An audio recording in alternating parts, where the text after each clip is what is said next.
Good morning, skiers and riders. Sam Luca here, bringing you your Tuesday, December 11th Wachusett Mountain Snow Report update. It's as good as it gets out here today. Forecast for this afternoon is the low 30s, sun, and little to no wind.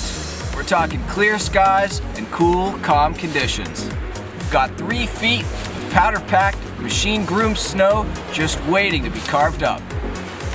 Today we are again looking at 17 trails open for everyone from the beginner to the seasoned pro and all those in between.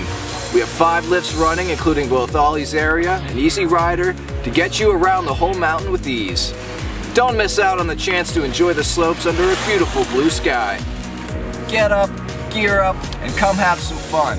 Before you go, remember that the members of the Worcester Fire Department will be here on December 13th for a special event. Check out our events page online for more information. As always, stay tuned for more snow reports and check our social media for all the daily updates. Find all the latest information at Wachusett.com. Well, I'll see you guys on the slopes.